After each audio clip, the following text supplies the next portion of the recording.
Okay, let's unpack this. We are looking at something quite striking. A real paradox here. A shrine that isn't allowed to have permanent walls. A sacred site that's, well, consciously temporary, made of thatched huts. And you can only get there 27 days a year. Right, and yet this place, it seems so remote, doesn't it? Just these seasonal huts in a forest. But it's revered, I mean, really revered, as the spiritual ground zero for the entire tradition of the divine feminine, or Shakti, across the whole subcontinent. So we're diving deep today into Kodior. It's this small village, kind of tucked away in the highlands of Kerala's Kannur district, right there on the banks of the Bhavali River. Our mission, really, is to understand how this unique open-sky shrine acts as a living memory of maybe the most transformative and honestly most tragic event in Hindu mythology, Daksha's Yagna.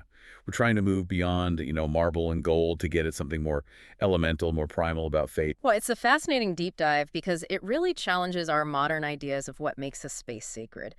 We're talking about a claim of ultimate origin here. The traditions surrounding Kadior basically position it as a living archive. It shows exactly how an event of, well, absolute divine destruction and fury became the source of all creation that followed, making the spot the literal starting point for every major goddess site, across India and beyond. That is a huge claim. Okay, so let's start with that fury, that primal fire. The story really hinges on this conflict, doesn't it?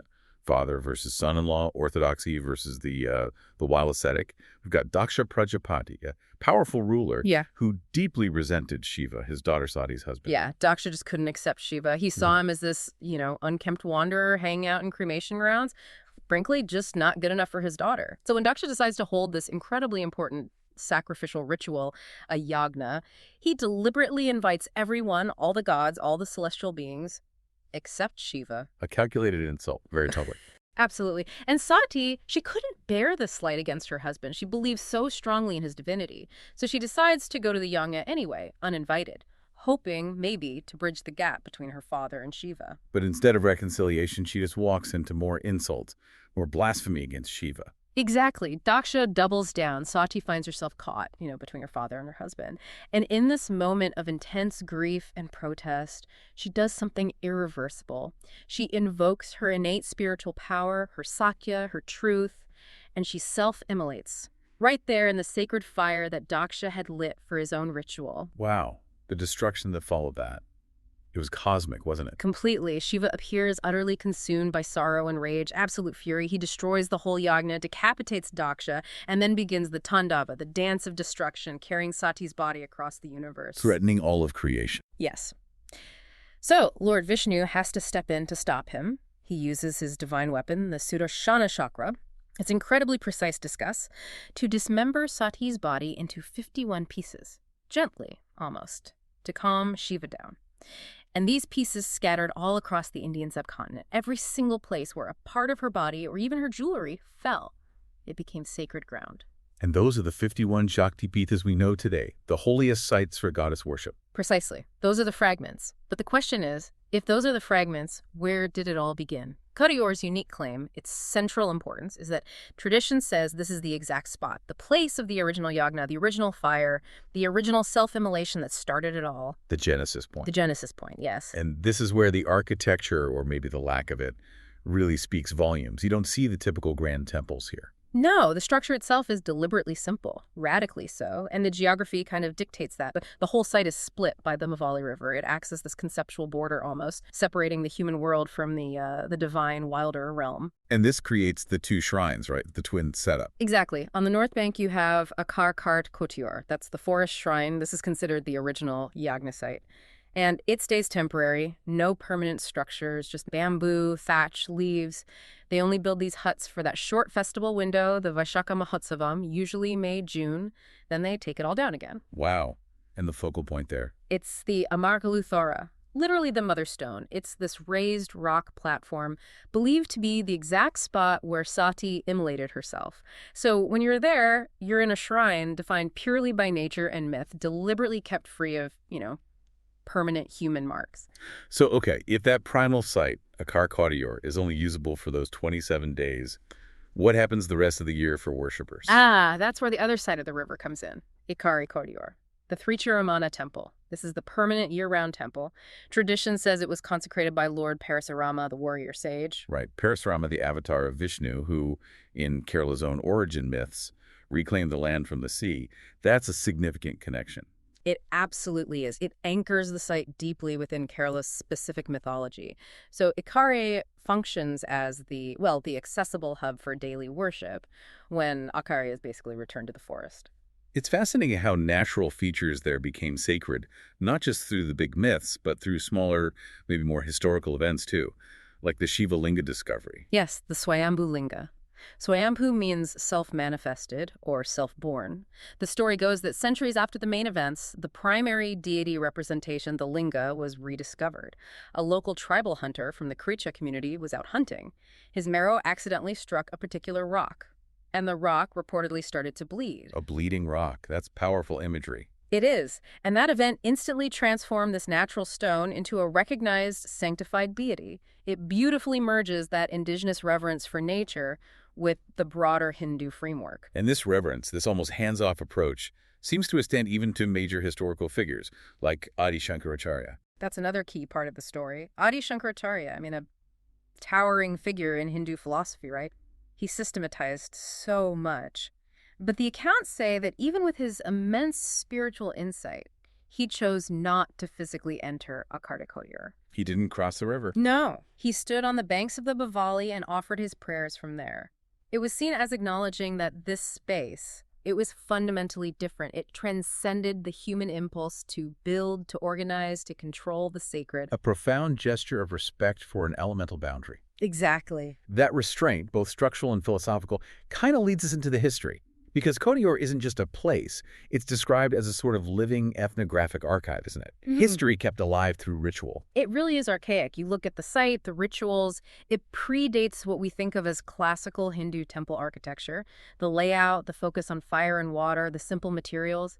It echoes descriptions of really early Proto-Vedic yagnas from ancient texts. It strongly suggests Kotiyur might be one of the oldest surviving forms of Shiva and Shakti worship in South India. And even though powerful rulers, like the Kolathiri kings and later the Zamorins of Calicut, became patrons, they formalized the festival to some extent, but they didn't build it up. That's the crucial part. They supported it, they helped organize the annual festival, but they deliberately preserved that simple, unbuilt character of Akkare Kotiyur. They protected its sanctity by not imposing grand structures on that original ground. Which brings us to maybe the most unique aspect: how it's managed, this collective custodianship. Oh, it's remarkable. This huge festival, these complex rituals, they are not run by a single temple board or one priestly family. It's managed through this intricate web of hereditary duties shared across many different communities, passed down for generations. That sounds almost like a sociological masterstroke. You distribute the responsibilities, so no single group can monopolize the sacred power. Precisely. It builds in resilience, ensures continuity, it makes the whole thing less vulnerable to the politics or finances of any one group. It's built on interdependence. So who does what? Can you give some examples? Sure. So you have the Asari community, the traditional carpenters. They have the hereditary duty of marking out the sacred boundaries for the yagna site each year. The Kaniya community, traditionally involved in astronomy and astrology, they bring these very specific ceremonial umbrellas. The Nair community members have the role of carrying the sacred ghee, the clarified butter needed for the abhishekam, the ritual bathing of the deity. And there are those with very specific offerings too, right? Yes. The Thaya community provides the coconuts for the offerings. The Chaliya community supplies the wicks for the lamps and the cloth for ritual use. Every single role, no matter how seemingly small, is vital and passed down within that family or community line. And critically, the Karicha community linked to that rediscovery story. They perform the very first abhishekam of the festival, the first ritual bathing of the linga. It's a direct honoring of their ancestors' role in finding the bleeding rock.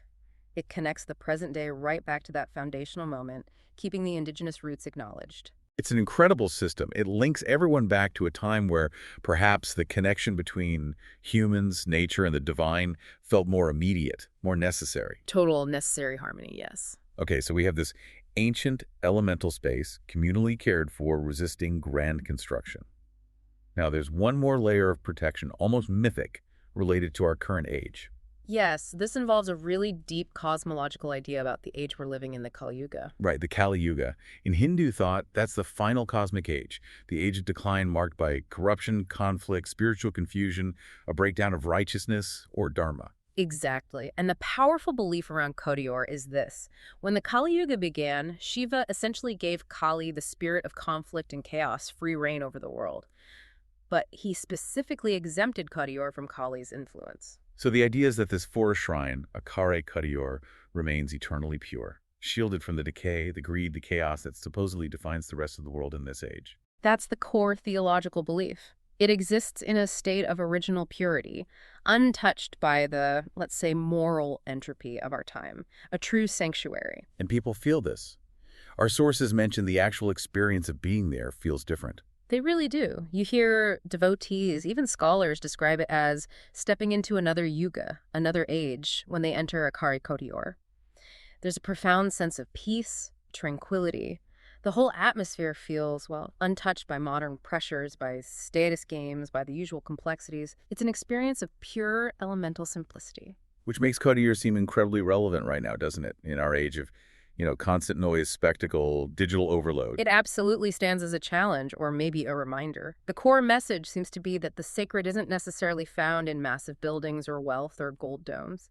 It can reside in elemental nature, in radical simplicity, and crucially, in these shared moments of collective devotion. Divinity here is revealed in the forest, in the river, in the rock not built by human hands. It feels like a counterpoint.